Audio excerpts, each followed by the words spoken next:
Zahratul Firdaus. My name is Nuning Masnuha. My name is Astuti Ismat. And my name is Khairun Nisa. We are from Group 5. We'll take you on a journey to the life of one of Pasuruan most revered spiritual figures, Mbah Sayyid Hasan Sanusi, popularly known as Mbah Slaga. Mbah Sayyid Hasan Sanusi, known as Mbah Slaga, was an ardent preacher and tireless freedom fighter who spread the teaching of Islam while defending his homeland against colonial rule. What was he truly?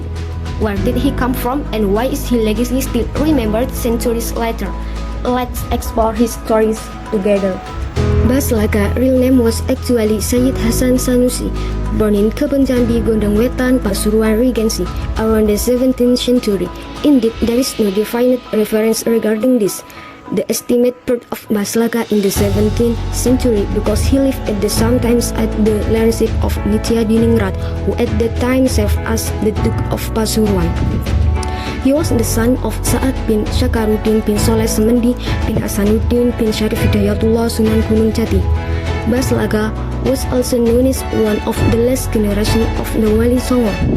He was placed with 12 children. However, there is no clear data regarding their names. Details about Mbah Slaga education are not explicitly mentioned, but as a descendant of revered saints, he received religious education directly from his parent and grandfather. In his youth, Mbah Hasan Sanusi presided Malang and earned the nickname Mbah Slaga or White Tiger for his bravery in confronting Dutch colonizers attempting to enter through the port of Malang. Pasuruan's strategic position as the center of the residence, encompassing Malang, Bangil, Probolinggo, and Lumajang, made it a target for Dutch ambition by the many Chinese residents who participated in commemorating Mbah Slaga Hall, demonstrating that he never discriminated between people.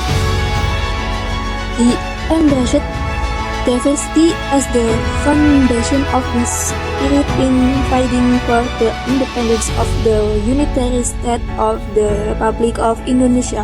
Kasusnya, Mbah Slaga was expected to return to Pasuruan to help repel Dutch forces attempting to infiltrate through Mayangan port. A first battle ensued, forcing the Dutch to retreat and ultimately fell in their attempt to occupy Pasuruan. Among the heroes who fell in that battle was Mbah Slaga's younger brother, Bahodir, who was buried in Mayangan or south of the Boma factory. Dutch, unwilling to accept their defeat, sought revenge.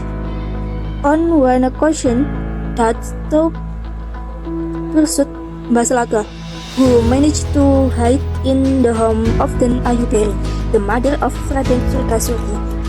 With her wit and courage, Den Ayuberi concealed Mbah Slaga behind the batik cloth, which she was waving.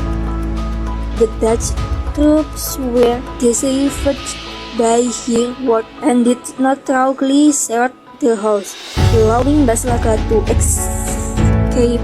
Raden Surgasurgi, the regent of Pasuruan, whose real name was Raden Groedo or Raden Garudo, and held the title Raden Tumenggung Ari Nitidingrat, was the first regent of the title Adipati. Commonly used for regional leader under the kingdom, was replaced with Raden Garudo was born in 1740 in Groedo village, Kraton district. Based on the resolution of July 27, 1751, he served as regent of Pasuruan from 1751 until November 8, 1799, leading for 40 years. He assumed the position on the Act of 11 after the death of Kyai Ngabai Wongsonegoro, whose wife was Raden Garuda's mother. Den Ayuberi, whose full name was Raden Ayu Sriberi Bajeng, was initially the wife or consort of a Javanese king. Her descendant held significant position in Japanese government. After this incident, Mbah Slaga fought in death to Den Ayubari as a token of great reward to be buried near her grave. After the struggle against the colonies ended, Regent Raden Surjasuji gifted Mbah Slaga land in 3 locations. 1. The land where Masjid Jami Al-Anwar in Pasuruan city now stands, serving as a center for Islamic population. 2. Land behind the mosque designated as the burial site for Mbah Slaga descendants. 3. Land in the Kebunsari area, which became the foundation for the establishment of Pondok Pesantren Salafiyah Pasuruan. These historical legacies of Mbah Slaga remain well preserved to this day as place of worship and education. Is not known for certain whether Mbah Slaga passed away due to illness or skill, nor is the exact year of his death recorded.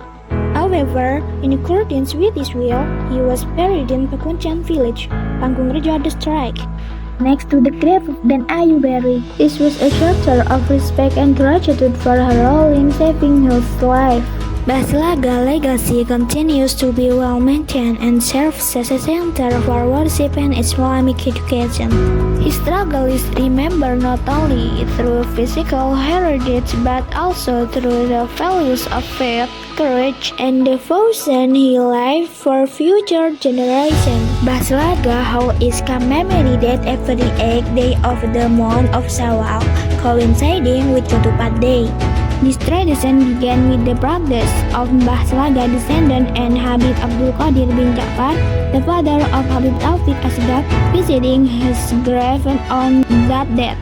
Holy events include activities such as Quran recitation, reading of Surah Yasin, and Tahlil and Tiba recitation. Uniquely, no food is provided by the committee. Instead, local residents prepare ketupat in their homes and invite visitors to stop by and enjoy the meal.